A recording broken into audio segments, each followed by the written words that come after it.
அஸ்ஸலாமலைக்கும். துபாய்னா Burj Khalifa, துபாய்னா Dubai சாக்லேட்ங்கிற மாரி, துபாய்னாலே பி11ன்னு ஆகி போச்சுங்க. அதுவும் இந்த ஷாப்ல மோஸ்ட் ஃபேமஸ் ரெசிபி இந்த சலங்காட்டியா.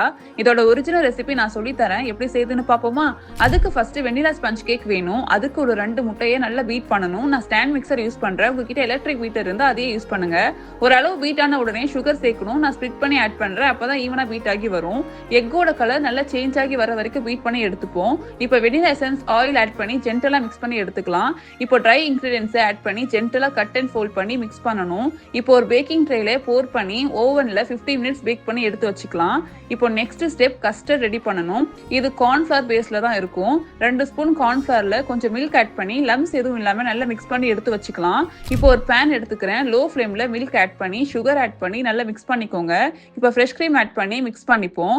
பாயில் ஆகிற ஸ்டேஜ்ல கார்ன்ஃபிளவர் மிக்ஸ் ஆட் பண்ணி கைவிடாம மிக்ஸ் பண்ணிட்டே இருக்கணும். திக்காகி வந்த உடனே ஃபிளேவருக்கு ரோஸ் வாட்டர் ஆட் பண்ணி நல்லா மிக்ஸ் பண்ணுங்க. அவ்வளவுதான் கஸ்டர்ட் ரெடி. இது கிளிங் ஷீட் போட்டு கவர் பண்ணி 1 ஹவர் ஃப்ரிட்ஜ்ல செட் பண்ணிப்போம். Third step milk soaking syrup தேவைப்படும். மில்க்ல கண்டென்ஸ் மில்க் வெனிலா எசன்ஸ் சேர்த்து நல்லா மிக்ஸ் பண்ணி வச்சுப்போம். Fourth step roasted kunafa use பண்ணுவாங்க. பட்டர்ல இந்த கட்டைஃபி டோவை நல்லா ரோஸ்ட் பண்ணி எடுத்து வச்சுக்கலாம். நான் இந்த கிளாஸ் ட்ரேல தான் செய்ய போறேன். ஸோ இந்த ட்ரே சைஸுக்கு ஏற்ற மாதிரி ஸ்பஞ்ச் கேக்கை கட் பண்ணி வச்சுக்கலாம். இப்போ ரெசிபியை 1 by 1 செட் பண்ணிடலாமா? ஃபர்ஸ்ட் கஸ்டர்டை கீழே ஸ்ப்ரெட் பண்ணிட்டு அதுக்கு மேல பேக் பண்ண ஸ்பஞ்ச் கேக் வச்சுக்கலாம். அதுக்கு மேல மில்க் சோக்கிங் சிரப்பை போர் பண்ணிக்கலாம். இப்போ விப்பிங் கிரீம் வச்சு ஃபுல்லா அப்ளை பண்ணிப்போம். அதுக்கும் மேல ரோஸ்டட் குனாஃபாவை லேயர் பண்ணிட்டு ஃபைனல் டச்சா பிஸ்தாஷியோ சாஸ் அப்புறம் நட்டலா சாஸ் தாராளமா போர் பண்ணுங்க.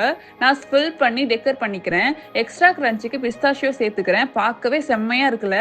இப்போ கட் பண்ணி சாப்பிட்டு பாருங்க. இது டெசர்ட்டா இல்ல ஹெவனா அந்த மாதிரி ஃபீல் கொடுக்கும். இதோட ஃபுல் ரெசிபி கீழே கேப்ஷன்ல கொடுக்குறேன். இந்த மாதிரி வைரல் ரெசிபிஸ் பார்க்க என் பேஜை ஃபாலோ பண்ணிக்கோங்க. டாடா.